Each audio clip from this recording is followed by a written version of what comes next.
Welcome to Let's Talk. So sit down and talk. We need to sit down and talk. Iron out how Nigeria corruption, how we're going to do our job. If one can stand up and say no to corruption, we're going to do our job, protecting the system. You are not just doing good for yourself or for the nation, you also do good for the future. Boko Haram is an attack, it's a spiritual attack. It's a satanic attack on Nigeria. We must, if we come to recognize it, we will understand then how to look for the solution. It's sovereign national conference. How do we want to achieve that in our present system? We need to sit down and iron out how Nigeria should be governed.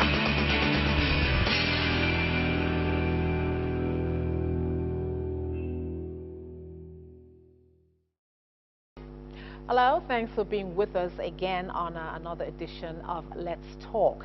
Now, Nigeria's President Goodluck Jonathan was in a presidential media chat yesterday where journalists representing different news media did engage him on a number of issues, especially as regards the recent happenings in the country, talking, of course, about insecurity, which is like the major issue, and corruption as well. And people have reacted to some of the things that he has said, but today we want to look at the state of the nation amid security and corruption challenges. That is our topic for today. It's Nigeria, the state of the nation amid security and corruption challenges. And today I will be talking again with Chris Akiri. He is a legal practitioner, advisor, social expert, and a public policy analyst. You're welcome to Let's Talk again. Thank you, it's my pleasure. You're welcome. Okay, so yes, very much in the papers today, everywhere people are talking about the media chats and about the president's response to some of the issues that the presenters did ask him about.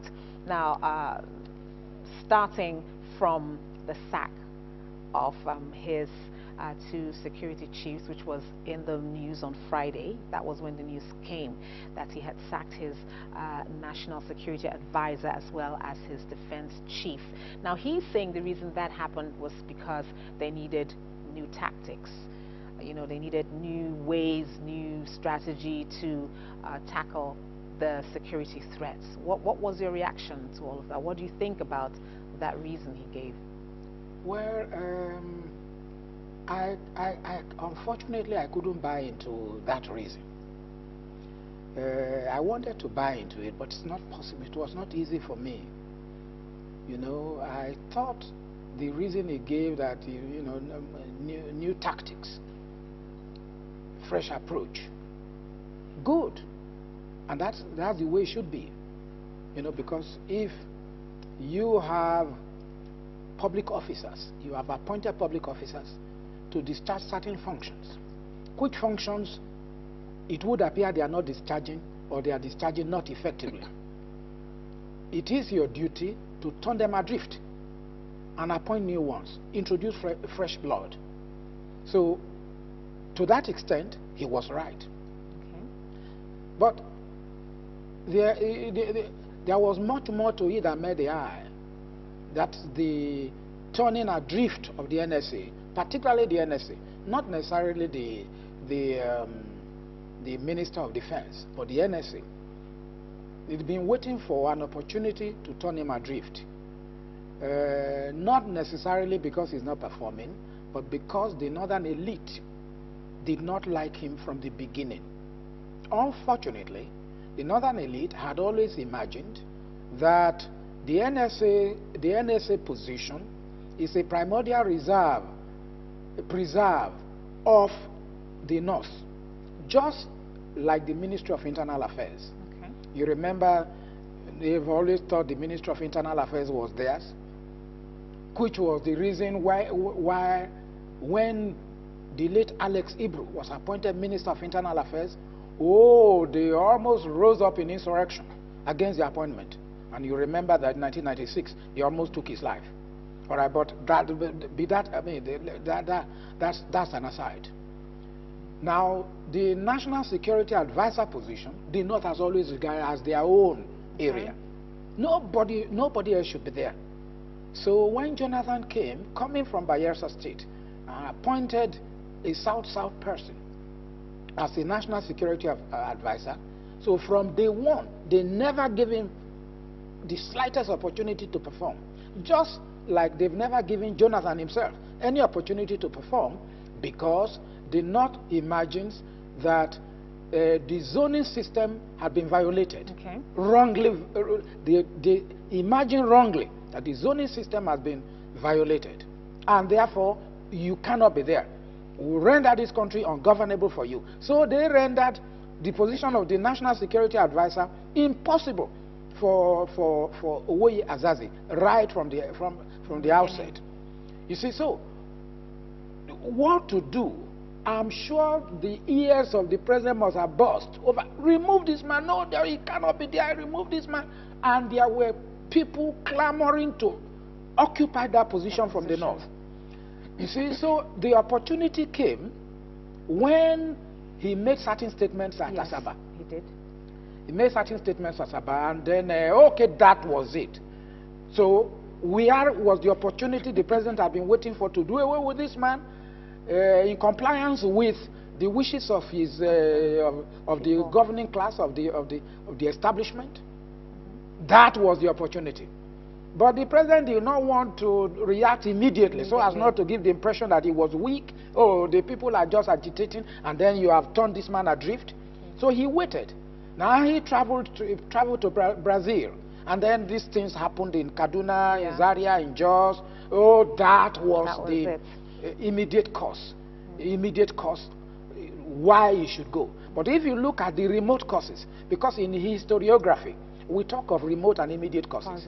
The immediate cause could be what happened in the absence of the president, but the remote causes, you know, are traceable to the fact that they didn't want him there in the first place. Okay, now when he was sacked, he actually did respond. Yes. You know, and he said that the president was, to use his words, he said that the president was weak.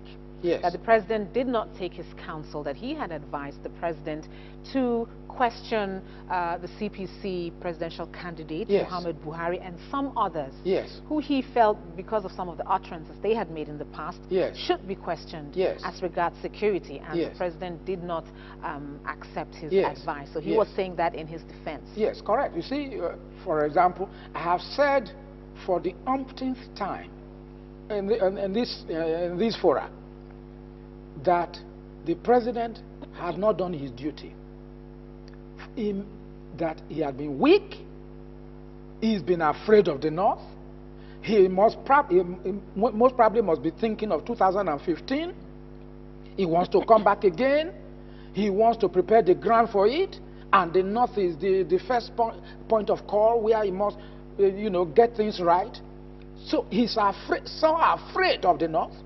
Otherwise, if I were the president of this nation, all those people who made speeches, you know, just before his election, that if for any reason Jonathan became the president of Nigeria, they will render this country ungovernable. And the moment he became president of Nigeria, they started rendering it ungovernable, just in line with their threats. Immediately, all those people, you can see the sect that we call Boko Haram today did not exist just yesterday. It has been there.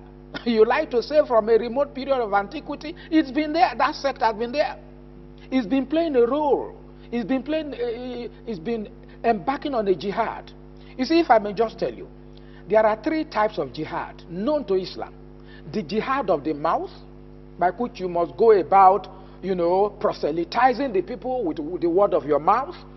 Then, where they don't change, you resort to the jihad of the pen. You write to them, you publish in newspapers and so on. That's the jihad of the pen. Where that does not avail anything, then you now take the last resort, and that is jihad of the sword. Now, they had been embarking on jihad of the mouth. These Boko Haram people, they were not violent, but they suddenly transmogrified from people who were doing jihad of the mouth, and maybe jihad of the pen, into jihad of the sword. When Jonathan came, you see, so you don't need any telling that all those people who promised that you couldn't be there that they will make this nation ungovernable for you, we are at the bottom of the whole thing. So immediately you should have arrested them. Because you come to think of it today, I'm sure I must be, you want to ask another question? Yes, I do. Yes, but see, if you come to think of it today, all these suicides, somebody who kills himself is called a suicide. What he has done is also called suicide. But the person who has actually killed himself is also called a suicide. All these young suicides, the Almajiris and so on, you want to tell me they are the people who buy these luxurious cars with which they detonate bombs to kill themselves and other people? Who buys these cars? Who purchases all these luxurious Toyota, Camry, all these things and so on and so forth? Isn't these people? I mean, so there is weakness somewhere there. Okay. And I'm sure the National Security Advisor must have advised the President to that effect, and he has not taken it. Thank you. Okay, we're still talking about Nigeria. We're looking at the state of the nation amid security and corruption challenges. And we've been talking. Now, the President did vow on that presidential chat that his government would not be intimidated or brought to its knees, and that the menace of Boko Haram would be dealt with. Now, do you think that the president's words are in agreement with his actions so far? Yeah, no, so far not at all. There is a definite dichotomy between what the president has always said and his actions. He's so afraid of personalities in this country, particularly people in the north. He's so afraid. Even northerners are so surprised that he's afraid. So many northerners, I've heard them say, go after these people. Why can't you go after them? Northerners. Yes. That's patriotic, well-meaning northerners. They've advised, why are you so afraid? They've asked him. But he doesn't want to take any action against any person. And that's the problem with this country. It is not as if the laws are not there, but the laws are there to take care of any problem. It is just that the leadership of this country is unwilling or lacks political will to prosecute anything. I mean, because if anybody should go from the sublime to the ridiculous, and you clamp into detention, you get him tried. If found guilty, he is in jail. Yes. And if anybody has killed anybody, you try him in court, and if found guilty, he's convicted and condemned and is hanged by the neck until he be dead. You did that today, you did that tomorrow, you did that the following day. Everybody will sit up. But nobody is ready to take any action. Corruption is there. Corruption is so systemic. It has run into in the innermost fabric of our own national life. As a matter of fact, I like to say that Chapter 2 of the Constitution, which is on fundamental objectives and directive principles of state policy, that's corruption. Okay. That's Nigeria for you. The only fundamental directive in Nigeria is corruption. Now we don't want that. That is the cankerworm that is standing between us and development in this country. But what do we do about it when the leadership is not ready to confront it squarely?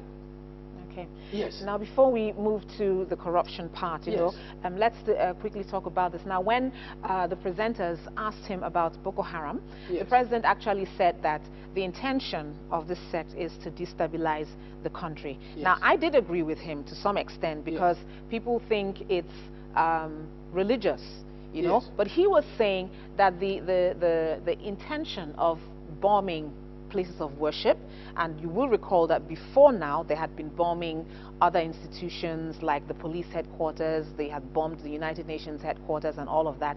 And he said that the reason why they're bombing churches is because they want the Christians to react. You know, by the time they do that, the country would degenerate into a war situation, as it were, and that would of course give them ample, within the chaos, they would be able to move in and do whatever it is that they want to do. Now, however, northern clerics have asked Christians, please defend yourself. If you are attacked, defend yourself. So I'm looking at it. What do you think about, all of this?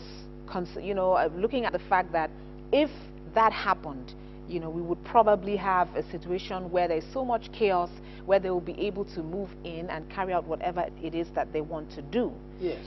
But the president also did say that if they keep doing that and there's no response from the Christians, they would probably resort to bombing the mosques. Knowing that, you know, the Muslims in some way they're easier to agitate, and you know, they take up and everything. What do you think about that? Yes, well, you see, nobody could agree more with the president when he said, when he talked about the destabilizing factor of the Boko Haram sect. Yes, of course, Boko Haram. It is very true, like he said, that Boko Haram is all out to destabilize this country. And so you now try, when all of us have agreed that yes, that is the intention of this sect. Now you now probe into the whys and wherefores of Boko Haram. Okay. You know, is it religious? Is it political? And so on. And then somewhere along the line, you will see that there is a blend of these factors. You know, it started by being religious. Okay. And politicians came. You see, every time, we have all these sects all over the place, particularly in the north. Now, but when politicians come and they fail, they use them to advantage. They now employ, they recruit them. Oh, okay, you are this sect trying to embark on a jihad, even if you are the jihad of the mass level. Now you come out now and then you do this, you do this, you do this. So failed politicians in the north recruited these people. They said, you are no longer going to stay at the level where you have always been. You will now do this, you will now destabilize this country to make it ungovernable, and that's where the political aspect crept in. So we have that. Now, yes, they are you know, killing Christians, bombing their churches and so on, destroying places. That was originally part of the intention of the sect, that Nigeria as a whole should become an Islamic theocracy. Or, where that fails, at least let the North become you know, an Islamic theocracy. That's what. So, then I think they've suddenly come to realize that it is not possible it's not that to easy. make Nigeria an Islamic theocracy. So, let the North, at least let Sharia rule over the whole of the North. And that being so, let all Southerners go. Let all Southerners, particularly the Christians, go to wherever they came from. But do you think that the Christians should defend themselves, as advised by the northern clerics, considering the fact that with these incessant bombings, we've seen a drop in church attendances, you know, especially in those parts? I mean, no one wants to go to church. We must always remember that when you talk of Christians in the north, it is not only Southerners who are Christians in the north. Yeah. There are northern Christians as well.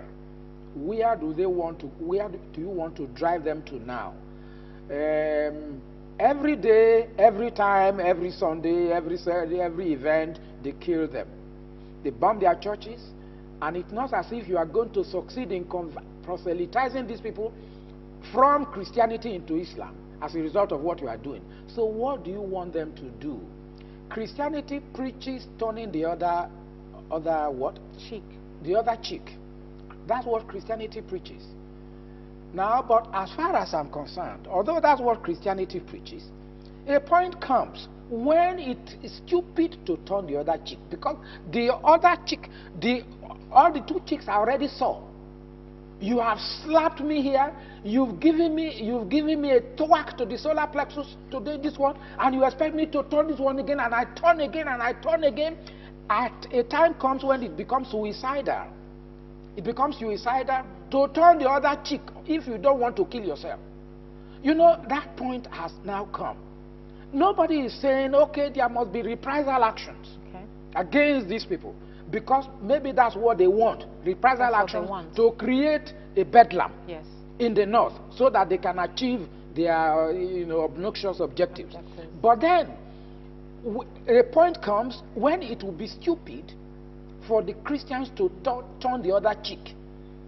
You probably resort to what we call the Mosaic law. An eye for an eye and a tooth for a tooth. That time will come. It may not have come. Nobody is saying the time has come now. But that time will definitely come if it continues like this. That's my answer. Okay, we're still looking at Nigeria, and we are addressing the state of the nation amid security and corruption challenges. I'm still talking to Chris Akiri, legal practitioner, advisor, social expert, and public policy analyst.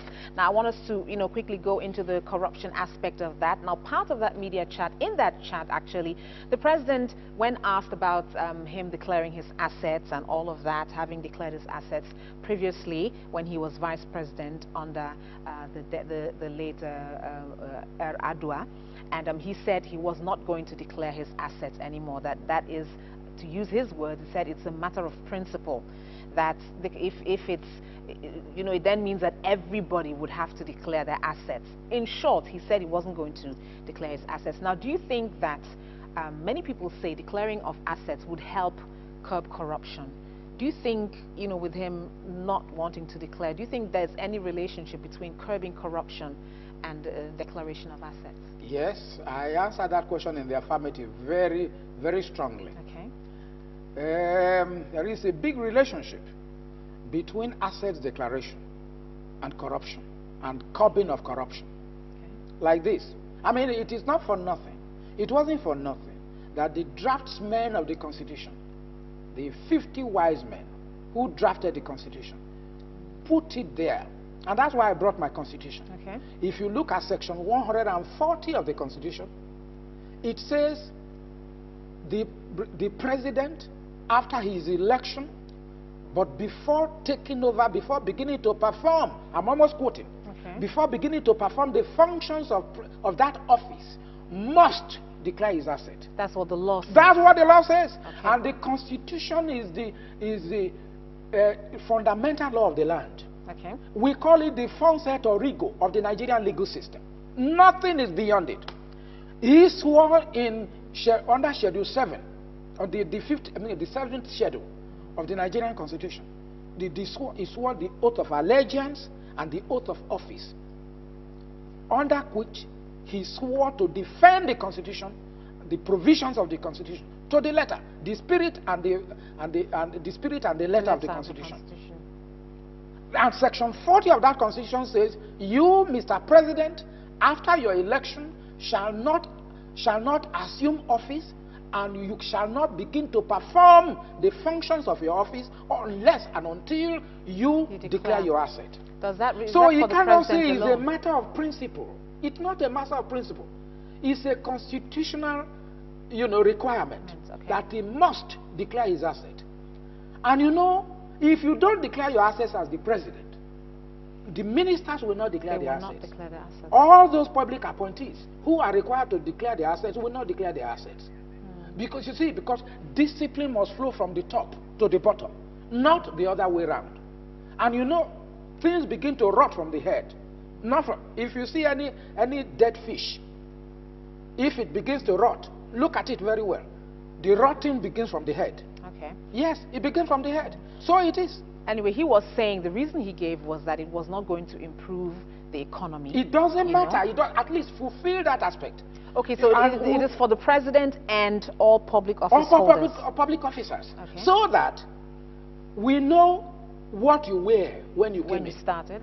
Now, and by the time you either resign, or you are turned adrift, or your time is over, we will now look at you again and see what you are, in relation to what you wear when you came in. So if you corruptly enriched yourself, it will be seen with half an eye. That's the reason why the Constitution insists you must declare your assets. Okay. Yes, to relate what you wear to what you now are at the end of the day. Okay. That's the reason. Okay, well, I'm going to have to ask you my last question, yes, really. Please. Now, with all this thing going on, what do you think really should be the focus of the administration, taking into consideration the many challenges that the country is facing? There's security on one hand, there's corruption on the other. What should be the focus of this administration? The focus of this administration, very wonderful question. Focus of this administration is you must address perfervidly the issue of corruption. Okay. It is the bane. It is the bane of Nigeria's political life, of the socio-political life. Corruption. It is the only thing that stands between us, a rich country, an otherwise rich country, and socio-economic development. Corruption. How do you tackle that? We have these anti-corruption agencies, ICPC, and then EFCC. More particularly the EFCC. They are just there for nothing. Today they are just there. Come on, empower them. Dissociate yourself from these groups, agencies. Don't say because you have appointed, you are appointing the chairman of the anti-corruption agency, and therefore you dictate. Let them prosecute offenders. Let Nigerians begin to see that offenders are prosecuted and sanctioned in accordance with the law. Okay. Now, so corruption is one thing. And then another thing, take a look at your appointees. Where they are not performing, and you know Nigerians are impatient, and you know you have a definite time within which to deliver the goods, and you know that you are finishing this term in 2015, and therefore you have no time. Where they are not performing, turn them adrift and appoint new ones.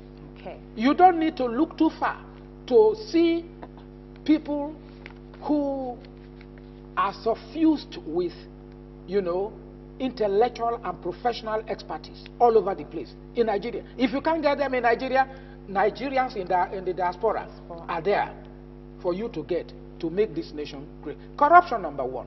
Okay. Take a look at those people who you have appointed working with you, and number two. And then shun nepotism. I mean, that's one thing we must tell this president. He must shun nepotism. Well, deal with corruption and shun nepotism. Those are the two very strong words that my guest is rounding up the program with. We have been looking at Nigeria. We looked at the state of the nation amid security as well as corruption challenges. I had been talking with Chris Akiri, who is a legal practitioner. He's also an advisor, a social expert, and a public policy analyst. Thank you very much for being part of today's discussion. And it's certainly not over. We'll have another opportunity to talk about this again soon. Thank you very much for being part of the program as well. You're welcome to Let's Talk. We should sit down and talk. We need to sit down and talk. How Nigeria should go. How we're going to do our job. You want to stand up and say no to corruption. We're going to do our job, protecting the system. You are not just doing good for yourself or for the nation, you also do good for the future. Boko Haram is an attack, it's a spiritual attack. It's a satanic attack on Nigeria. We must, if we come to recognize it, we will understand then how to look for the solution. The Sovereign National Conference, how do we want to achieve that in our present system? We need to sit down and iron out how Nigeria should be governed.